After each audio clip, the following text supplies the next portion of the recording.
ये क्या क्या कर रहे हैं. Let us see here what is given. हाँ, assembly election in Haryana. The time is after midnight. ये कब का समय है बेटा? After midnight. मिडनाइट, आधी रात के मैम बाद रात का को। समय है. हाँ, रात में. सोच लो, मैंने एक एक लाइन को यस मैम। पढ़ोगे ना तो अच्छा लगेगा, इंटरेस्टिंग लगेगा, क्योंकि ये न्यूज़पेपर क्लिपिंग है, इंटरेस्टिंग इवेंट है, इसीलिए तुम्हारे लिए दिया गया है. An expected crowd sitting for the past 5 hours in the chalk of the town is waiting for its leader to come. करीब 5 घंटे से, यानी कि अभी शाम हो रही होगी तभी ये लोग बैठ गए होंगे. शाम को 7 बजे से बैठे होंगे, 12 बजे के बाद का समय हो गया, यानी आफ्टर मिडनाइट ये टाइम चल रहा है. एक्सपेक्टेड क्राउड, यानी कि एक्सपेक्टेड मीन्स उम्मीद भरी नजरों से. उम्मीद, एक्सपेक्टेड का मतलब उम्मीद, आशा. तो उम्मीद भरी नजरों से एक बहुत बड़ी भीड़, क्राउड बैठी हुई है. कहां पर? चौक पर. अपने शहर के चौक पर एक भीड़ उम्मीद भरी नजरों से इंतजार कर रही. किस चीज का उम्मीद है भाई? चलिए देखें. Waiting for its leader to come. क्या उम्मीद लगा के बैठे हैं कि अब हमारे नेताजी आने वाले हैं, अब हमारे नेताजी आने वाले हैं, अब उनका दीदार हो जाएगा. The organisers assure and reassure the crowd that he would be here any moment. जो लोग ऑर्गेनाइज किए हैं इस मीटिंग को, इस रैली को, वो बार बार लोगों को आके बता रहे हैं, विश्वस्त कर रहे हैं कि अरे तुरंत ही बस नेताजी आने ही वाले हैं, बस बस घबराइए मत, हड़बड़ाइए मत, बैठिए बैठिए, बस थोड़ा सा सब्र कीजिए, नेताजी आने ही वाले हैं, नेताजी आने ही वाले हैं. बार बार आकर के वो लोग इनको एश्योर और फिर रीश्योर कर रहे हैं. The crowd stands up whenever a passing vehicle comes that way. पूरी भीड़ जो है, यदि कभी भी कोई भी गाड़ी आ रही है, कोई भी व्हीकल आ रही है, कोई वाहन वहां से गुजर रहा है, तो सारी भीड़ खड़ी हो जा रही, देखने लग रही है, अरे नेताजी आ गए, नेताजी आ गए, नेताजी आ गए. लेकिन क्या हो रहा है? It arouses hopes that he has come. उनके मन में उम्मीद बन जा रही है, उन्हें ये विश्वास हो जा रहा है कि बस बस नेताजी तो आ ही गए हैं, और वो यस मैम। फट से खड़े हो जा रहे हैं. फिर जब देख रहे नेताजी नहीं आए, फिर बेचारे बैठ जा रहे हैं, क्योंकि वो कार्यकर्ता जो है, ऑर्गेनाइजर्स जो है, वो आकर के उन्हें कह रहे हैं अच्छा घबराइए मत, बस आने ही वाले हैं, थोड़ी ही देर में आने वाले हैं. और ये बेचारे बार बार खड़े हो रहे हैं, बैठ रहे हैं, करते करते 5 घंटे बीत गए, आधी रात से ज्यादा का समय हो गया है, लेकिन नेताजी बेचारे तो अभी तक पहुंचे नहीं. The leader is mister Devilal. ये कौन से नेता है, कौन लीडर है? मिस्टर देवीलाल. आज फिलहाल वो नहीं रहे, लेकिन हाँ, देवीलाल की ही बात यहाँ दी गई है. चीफ ऑफ द हरियाणा संघर्ष समिति. हरियाणा संघर्ष समिति के ये हेड हैं, चीफ हैं, और यही आने वाले हैं. और जनता इनके दीदार के लिए एकदम परेशान है. उनको लग रहा है कि अब नेताजी पहुंचने वाले हैं, अब हम लोग देखें हमारे नेताजी हमसे क्या बोल रहे हैं, क्या वायदा कर रहे हैं. Who was to address a meeting in Karnal on Thursday night. ये नेताजी थर्सडे की रात को, यानी जिस दिन ये लोग बैठ के इंतजार कर रहे हैं, उस दिन इन लोगों को एड्रेस करने वाले थे, संबोधित करने वाले थे. The 76-year-old leader. अब सोच लो बेटा, कितने ईयर के हैं? 76. 75 साल उनके बीत चुके हैं, डायमंड जुबली मना चुके हैं ये, और कितने के हैं? 76 years old. लेकिन ये क्या है? लीडर है, नेता है. Is a very busy man these days. इन दिनों बहुत ही व्यस्त इंसान है. क्यों? जगह जगह रैली कर रहा है ना, इलेक्शन का टाइम है, हर जगह प्रचार प्रसार में उन्हें जाना है, रैलियां करनी है, लोगों को संबोधित करना है. तो उनका दिनचर्या इतना ज्यादा बिजी हो गया है, इतना बिजी शेड्यूल है कि मॉर्निंग में कब से स्टार्ट हो जा रहा है? 8 AM. मॉर्निंग 8 बजे से जो उनका शेड्यूल स्टार्ट हो रहा है, एंड एंड्स आफ्टर 11 PM. 11 बजे रात के बाद समाप्त हो रहा है उनका दिनचर्या. इतना बिजी शेड्यूल है. Why? Because elections are going to be held. लो जी, बेटा पीछे का अपना जो बैकग्राउंड वॉइस है उसको मत आने दो, अपने आप को म्यूट कर लो मेरे बच्चे. हाँ देखो अब शांत हो गया. बाकी बच्चे भी डिस्टर्ब होते हैं ना. ठीक. तो अब मैम, हाँ बाबू बोलो. मैम ये बताइए मैम, हम लोग को ये इस मतलब इंडिया में कब से इलेक्शन मतलब ये अलाउ हुआ, इसको कौन अलाउ किया ये बताइए तो. इलेक्शन कमीशन के थ्रू ये सारे इलेक्शंस करवाए जाते हैं, और हमारे मैम कॉन्स्टिट्यूशन ने कब करवाया. से? हाँ, कॉन्स्टिट्यूशन जब हमारी बन करके कब लागू हुई? 50 में.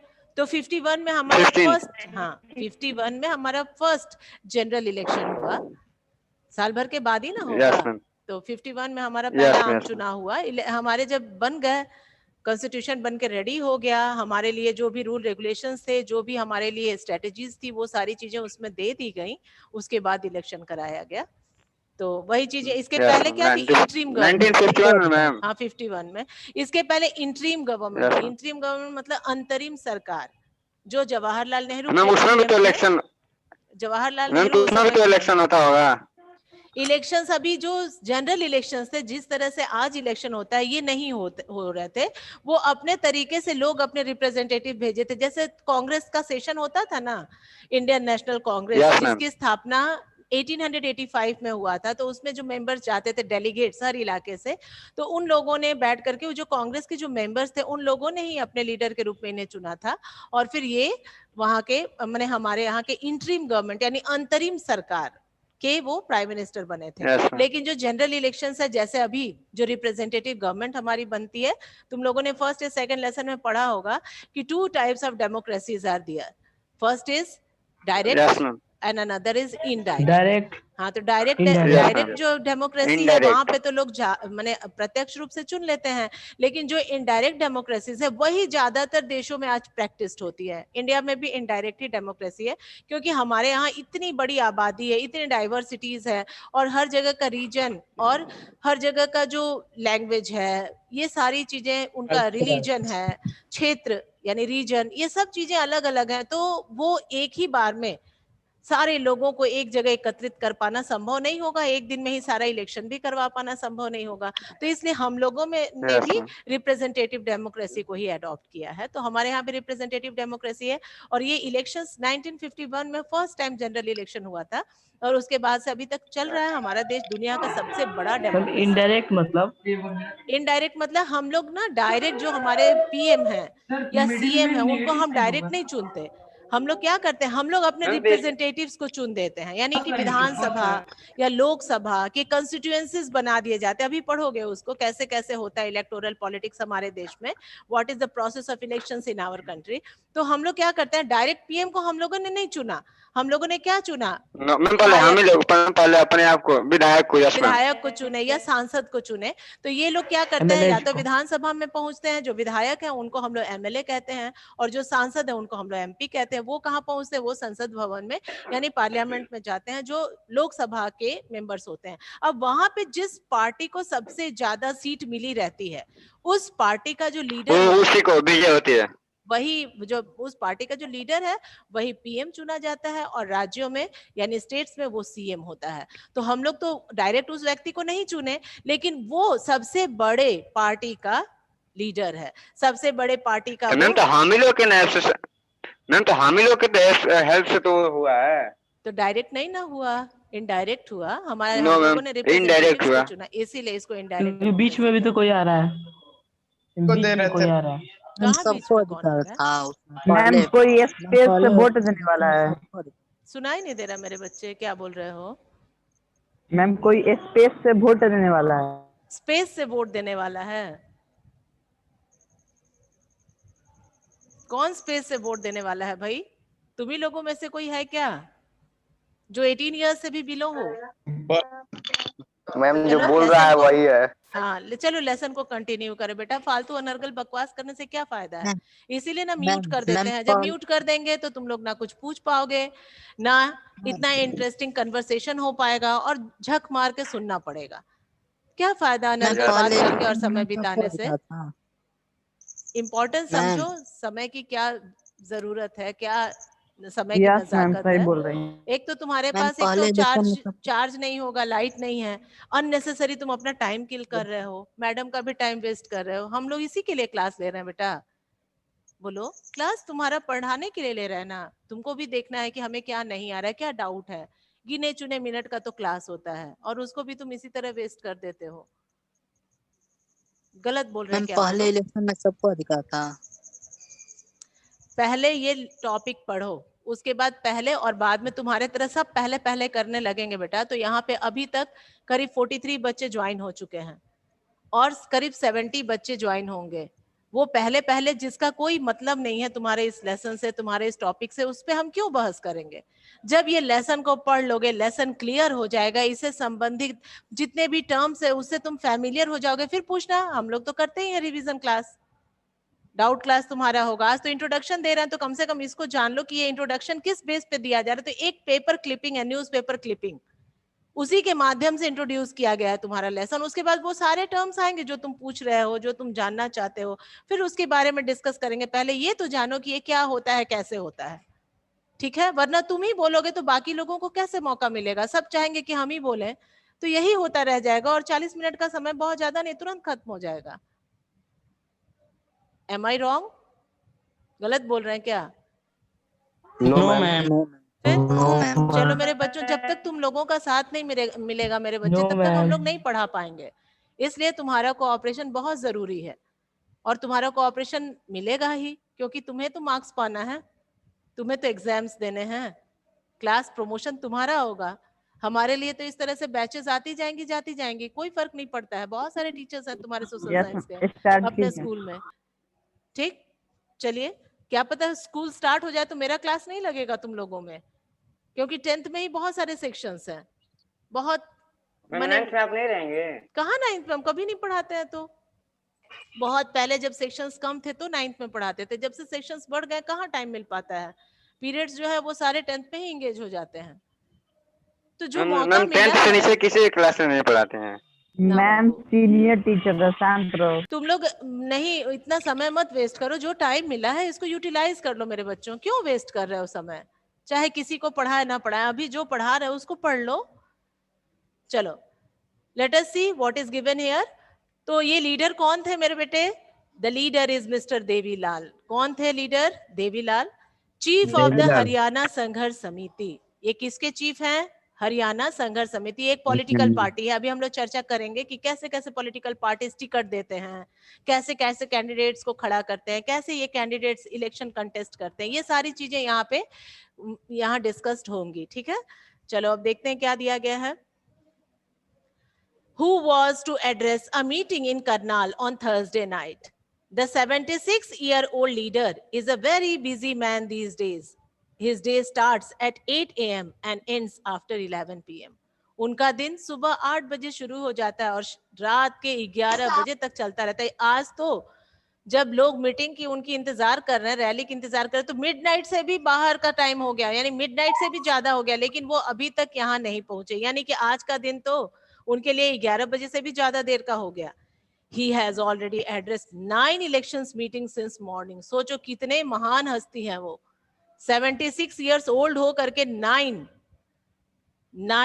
इलेक्शन मीटिंग्स को एड्रेस करना मामूली नहीं है बेटा। सोच लो कि उन्होंने एड्रेस किया है। देवीलाल, कौन है? तुम लोग पढ़ रहे हो एग्जाम्पल पेपर क्लिपिंग, उसमें दिया गया है कि देवीलाल जो है सुबह से अभी तक 9 इलेक्शंस मीटिंग्स को एड्रेस कर चुके हैं। Been constantly addressing public meetings for the past 23 months. और लगभग पिछले 23 महीने से ये मीटिंग्स को एड्रेस कर रहे हैं, संबोधित कर रहे हैं हर जगह जहां जहां उनको लग रहा है कि यहाँ के जनता जो है, यदि हम इन लोगों से रैली करते, इन लोगों से बात करते, मुखातिब होते हैं, तो शायद ये हमें वोट दें। तो इस वजह से वो हर जगह मिलना जुलना, लोगों से बातें करना, फिर वहां मीटिंग करवाना, ये सारी अरेंजमेंट करवा रहे हैं पिछले 23 महीनों से। लगभग 2 साल हो गए, केवल 24 मंथ्स यानी 2 साल, एक ही महीना कम है ना। 1 महीना पिछले बाकी। 23 महीने से ये इस इलेक्शन की तैयारी में लगे हुए हैं। क्या कर रहे हैं, कैसे कर रहे हैं, देखो। अब क्यों कर रहे हैं, उसका रिजल्ट क्या आया वो भी यहाँ पर देखोगे। The newspaper report is about the state assembly election in Haryana in 1987. ये जो न्यूज़पेपर रिपोर्ट जो तुम देख रहे हो बेटा, ये कब की है? 1987 की है, जब स्टेट असेंबली इलेक्शंस होने वाले थे। कहाँ? हरियाणा में। The state had been ruled by a Congress party led government since 1982. अब 5 साल के बाद, यही तुमको ध्यान देना है। यहाँ ये जो न्यूज़पेपर क्लिपिंग है या जो ये बातें लिखी गई, ये तुम्हारे लिए महत्वपूर्ण नहीं है। तुम्हारे लिए इसके अंदर छुपी गई जो मुख्य चीजें हैं वो महत्वपूर्ण है। जैसे अब तुम्हें यहाँ देखना है कि the state had been ruled by a Congress party led government since 1982, यानी कि वहां पर अभी तक जो सरकार चल रही थी वो कांग्रेस के नेतृत्व में चल रही थी, और वो सिंस 1982 और अभी 87, यानी कितने दिन का अंतराल हुआ? 5 इयर्स। तो आपको उसी से अंदाज लगा लेना है कि every general election are held after 5 years, यानी कि एक आम चुनाव हमारे देश में जो कराए जाते हैं वो हर एक 5 वर्ष के बाद होते हैं। तो यहाँ पर उसी जनरल इलेक्शन की बात हो रही है जो हम लोग जनरली देखते हैं, जिसके बारे में हमें जानना है, पढ़ना है और समझना है। तो यहाँ पर ये बात तुम्हें समझनी है। पहले यहाँ पे किसकी सरकार चल रही थी? तो कांग्रेस की। कब से? 82 से। अब 87 है। अब जो लीडर है वो अपोजिशन पार्टी के हैं, वो रैलियां कर रहे हैं, लोगों को संबोधित कर रहे हैं, और उन्हें पूरी तरीके से ये भरोसा है कि इस बार हमारी पार्टी जीत जाएगी। इसी के लिए वो पिछले 23 महीने से प्रयासरत हैं। Chaudhary Devi Lal, then an opposition leader, उस समय चौधरी देवीलाल जो थे वो विपक्ष के नेता थे, लेड अ मूवमेंट कॉल्ड न्याय युद्ध, एक आंदोलन उन्होंने छेड़ा और उसका नाम दिया गया न्याय युद्ध, स्ट्रगल फॉर जस्टिस, यानी कि स्ट्रगल मीन्स संघर्ष, फॉर जस्टिस यानी न्याय के लिए संघर्ष, and formed a new party, और एक नई पार्टी का गठन किया। उस पार्टी का क्या नाम रखा? लोक दल। पार्टी की क्या नाम रखी गई? लोक दल। तो अब ये लोक दल क्या है? It is a political party. Political parties क्या होते हैं?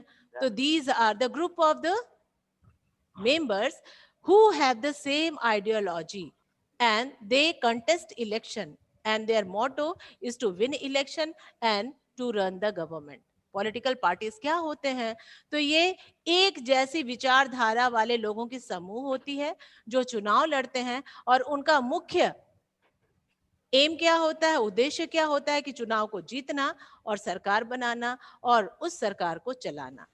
तो ये एक पॉलिटिकल पार्टी बनाया है। कौन सी पार्टी बनाया है? Lokdal. His party joined other opposition parties to form a front against the Congress in the election. और उनकी ये पार्टी, कौन सी पार्टी? लोकदल। इसने दूसरी पार्टियों को भी ज्वाइन कर लिया। किस लिए ज्वाइन किया? ताकि ये क्या करे? वो form a front against the Congress in the elections, ताकि ये कांग्रेस के खिलाफ एक पूरा ग्रुप बना करके कांग्रेस के खिलाफ ये चुनाव लड़े और उनका सामना करें। तो इसमें इन्होंने क्या किया? लोक दल के साथ साथ दूसरी पार्टियों को भी अपने साथ मिला लिया। In the election campaign, Devilal said that if his party won the election, his government would waive the loans of the farmers and the small businessmen. अब जब चुनाव के लिए रैलियां हो रही थी तो देवीलाल ने लोगों से वायदा किया। क्या कहा? देवीलाल सेठ क्या कहा कि यदि उनकी पार्टी जीत जाती है, if his party one the election, यदि उनकी पार्टी इलेक्शन जीत जाती है, his government would wave the loans of the farmers and the small businessman. उनकी सरकार छोटे छोटे जो बिजनेसमैन है यानी व्यवसायी और जो किसान हैं उनके ऋण को माफ कर देगी, लोन को माफ कर देगी। तो यहाँ उन्होंने क्यों कहा? This is the promise done by mister Devilal. इसी तरीके से वादे किए जाते हैं, वादे किए जाते हैं जनता से, ताकि जनता को वो वादे लुभावने लगे और जनता उसके चंगुल में फंस करके उससे सम्मोहित होकर के उस पर्टिकुलर पार्टी को वोट दे दे और वो पार्टी जीत जाए। तो इसी तरीके से इन्होंने भी किया। क्या किया? वादा किया कि हम सारे किसानों का और सारे छोटे छोटे व्यवसायी का, बिजनेसमैन का ऋण माफ कर देंगे। अब जनता तो यही ना चाहती है कि हमें कौन ज्यादा फायदा पहुंचा रहा है। He promised that this would be the first action of his government. उन्होंने वायदा किया कि ये उनकी सरकार का पहला एक्शन होगा। यदि वो काम करना शुरू करेंगे तो ये पहला इनका टारगेट रहेगा कि हम इसी काम को पहले करें, इसी क्रिया को करें, इसी कानून को लागू करें, ताकि उनके लिए ये सारे लोन इस बार के माफ कर दिए जाए। The people were unhappy with the existing government. अक्सर ऐसा होता है, जो सरकार चलाती है पार्टी, उससे लोग अक्सर नाराज हो जाते हैं, अनहैप्पी हो जाते हैं। यहाँ भी लोग उनसे नाखुश हैं। They were also attracted by Devilal's promise, और उन लोगों को देवीलाल के किए गए ये वादे काफी ज्यादा आकर्षित कर रहे थे। उन्हें लग रहा था कि यदि देवीलाल को हमने वोट दे दिया तो हमारे ऋण माफ हो जाएंगे। That means whatever the loans are there of the small businessman and the farmers would be waive. तो उन्हें लग रहा था कि चलो भाई हमारा लोन तो माफ हो जाएगा, कम से कम हम पैसे देने से बचेंगे, तो इन्हीं को जिताया जाए। आज भी तो जो सरकार काम कर रही है उससे हमें कोई खास फायदा हो नहीं रहा है, और वो सेटिस्फाइड भी नहीं थे, वो अनहैप्पी थे उससे। और जब अवसर आया तो इन लोगों ने सोचा कि चलो इस अवसर का लाभ उठाया जाए। So when elections were held, they voted overwhelmingly in favor of Lok Dal and its allies. इस तरीके से जैसे ही इलेक्शंस हुए, इन लोगों ने बहुत ही मन से, इंटरेस्ट के साथ फेवर में, किसके फेवर में? लोक दल के फेवर में वोट दिया। बेटा प्लीज जो भी हो, जो भी हो शांत हो जाओ, जो भी पीछे बात कर रहे बैकग्राउंड में, वरना तुम ही लोग बात करो, हम लोग सब सुनेंगे, ठीक? अब देखो यहाँ क्या हुआ। लोक दल and its partners won 76 out of 90 seats in the state assembly. अब यहाँ आपको समझना है क्या चीजें यहाँ दी गई हैं, क्या बातें जो है पीछे छुपी हुई हैं, जिसे आपको याद भी करना है और समझना भी है और जानना भी है। क्या दिया गया है? 76 आउट ऑफ 90, 90 में से 76 सीट जीत गई। कहां पर? स्टेट असेंबली में। कहां के? हरियाणा के। लोक दल alone won 60 seats and thus has a clear majority in the assembly. यहाँ बेटा अब आपको समझना है, what do you mean by clear majority? Clear majority हम किसको कहते हैं? तो यदि यहाँ पे कुल मिलाकर के कितनी सीटें हैं? 90 सीट्स हैं, तो यहाँ पर मेजोरिटी का मतलब है स्टेट असेंबली के लिए 51% वोट। तो यहाँ पे, और यदि सेंटर में होगा तो वहां पे 2/3 मेजोरिटी चाहिए। तो यहाँ पे देख रहे हैं कि हम अकेला जो लोक दल था वो ही 60 सीट जीत गया, नहीं मेजोरिटी उसको मिल चुकी है, लेकिन उसकी जो अलायंस थी, यानी कि जो उनके साथ मिलकर के चुनाव लड़े थे, उन लोगों ने भी और 16 सीटें जीती थी। कुल मिलाकर के 76 इनको मिल गई सीट। अब यहाँ क्या दिया गया है आपको ये समझते जाना है। क्या क्या दिया गया है आपको ये समझना है कि जब भी किसी भी पार्टी को जब मेजोरिटी मिलेगी तभी वो गवर्नमेंट बनाएगी और तभी वो रूलिंग में आएगी। इलेक्शंस तो हो जाते हैं और इलेक्शंस ओवर होने के बाद जब काउंटिंग ऑफ वोट होता है और एक पर्टिकुलर पार्टी को जब मेजोरिटी मिल जाती है तो उसको तो कहा जाता है कि तुम आओ सरकार बनाओ। ये कौन कहता है, कौन आमंत्रित करता है उन्हें सरकार बनाने के लिए, ये अब यहाँ आपको समझना है। फिर क्या वो चुन लिए जाते हैं तो उसी दिन वो सरकार बना लेते हैं? नहीं, कब बनाते हैं यहाँ आपको ध्यान देना है। All these things are given in the way of this example.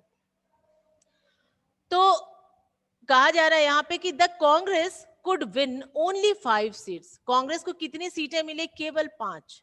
90 में से कितनी सीटें मिले? ओनली 5। और 76 सीट्स जो थी वो लोक दल और इसकी जो फेवरेट, जो इनके फेवर में पार्टियां थी, उन लोगों ने जीती थी। अब once the election results were announced, देखो बेटा जब रिजल्ट आ जाते हैं तब the sitting chief minister resign. क्या होता है? जो पहले से मुख्यमंत्री बना हुआ है वो हटेगा तभी तो नया मुख्यमंत्री उस कुर्सी पर बैठेगा। अब पहला पोस्ट जो है जिस आदमी को दिया गया उसका तो टाइम ओवर हो गया, 5 इयर्स उसके कंप्लीट हो गए। अब इलेक्शंस भी हो गए, इलेक्शंस के रिजल्ट भी डिक्लेयर हो गए। अब क्या होता है कि जो भी व्यक्ति, चाहे वो पीएम हो चाहे वो सीएम हो, अब वो रेजिग्नेशन सौंपते हैं। किसको? यदि वो पीएम है तो प्रेसिडेंट को, और सीएम है तो गवर्नर को। ध्यान दो यहाँ, ये सब चीजें ही तुम्हें जाननी है। ये तो सिंपल से एग्जांपल है जो तुम सब लोग देखते हो, लेकिन इसके पीछे तुम्हें क्या जानना है, इस चीज पर ध्यान दो। The newly elected members of legislative assembly, that means MLAs of Lok Dal choose Devi Lal as their leader. हमने अभी चर्चा किया था कि किसकी सरकार चलती है, किसकी सरकार बनती है? Those who get the majority, और चीफ मिनिस्टर या प्राइम मिनिस्टर कौन होते हैं? तो the leader of the majority party. तो इन लोगों ने इन्हें ही अपना लीडर चुना। किसे? मिस्टर देवीलाल को। तो देवीलाल को चूज किया इन लोगों ने as their leader. The governor invited Devi Lal. देखो, अब गवर्नर इनवाइट करते हैं कहां पर? स्टेट में। और कंट्री में कौन इनवाइट करेगा? पूरे कंट्री के लिए प्रेसिडेंट। प्रेसिडेंट। हाँ बेटा, प्रेसिडेंट। यस। तो the governor invited Devi Lal to be the new chief minister 3 days after. देखो कितने दिनों बाद? कम से कम 3 दिन। 3 days after the election results were declared, he became the chief minister. अब जिस दिन रिजल्ट डिक्लेयर हुआ उस दिन, वो तो दिन रिजल्ट डिक्लेयर हुआ, सब लोग खुशियां मनाने में लग गए। नेक्स्ट डे रिजाइन कर दिए। जो पहले मुख्यमंत्री थे उन्होंने रेजिग्नेशन सौंपा। फिर तीसरे दिन इनविटेशन भेजा गया और उसके बाद इन्होंने अपने पद को संभाला। तो इस तरीके से कम 3 दिन तो लग ही जाते हैं सत्ता परिवर्तन में। जब नया इलेक्टेड हो जाता है चीफ मिनिस्टर या प्राइम मिनिस्टर, और पुराने चीफ मिनिस्टर या प्राइम मिनिस्टर जब अपने पद को छोड़ते हैं तो इन्हें अपना कार्यभार संभालने में कम से कम 3 दिन तो लग ही जाता है। 3 days after the election results were declared, he became the chief minister. As soon as he became the chief minister, his government issued a government order waiving the outstanding loans of small farmers. और जैसे ही ये मुख्यमंत्री बने, इनकी सरकार ने सबसे पहले इस चीज की घोषणा की कि भाई ऑर्डर कर दी कि भाई जितने भी जो हमारे छोटे व्यवसायी हैं, जो किसान हैं, उनके लोन को माफ कर दिया जाए। लोन को माफ कर दिया गया। Agricultural labourers and small businessman, किसका किसका लोन माफ हुआ? Small farmers, agricultural labourers and small businessman. His party ruled the state for 4 years। 4 साल तक तो इनकी पार्टी ने बड़ा पूरा मेजोरिटी पाए थे, अच्छी मेजोरिटी थी, तो बिना रोक टोक के 4 साल तक तो शासन चला ले गए। बट क्या हो गया? The next elections were held in 1991। अब दूसरे फिर दोबारा जब चुनाव होने वाला था, कब होने वाला था? जब उनका कार्यकाल खत्म होगा। तो अब 91 में होने वाला था। लेकिन उस समय क्या हो गया? But this time his party did not win popular support. लेकिन अब की बार जब चुनाव हुआ तो उनकी पार्टी ने वो पॉपुलर सपोर्ट नहीं जीता जो पिछले बार जीती थी, क्योंकि जनता को लगा कि बस हमारा लोन ही माफ हुआ है और तो कोई काम नहीं हुआ है, इसको बनाने में कोई फायदा नहीं है। और इस तरीके से दोबारा जब चुनाव हुआ 5 साल के बाद, जब इनका कार्यकाल पूरा हो गया, तो इनकी पार्टी पॉपुलर सपोर्ट नहीं जीत पाई। The Congress won the election and form the government. Next election में किसको वोट दिया जनता ने? कांग्रेस को। यही तो डेमोक्रेसी है। जो पक्ष में होता है वो विपक्ष में भी जा सकता है, और जो विपक्ष में है वो पक्ष में भी आ सकता है। All these things happen in the democracy. और इसीलिए डेमोक्रेसी को हम लोग क्या कहते हैं? जनता की सरकार है।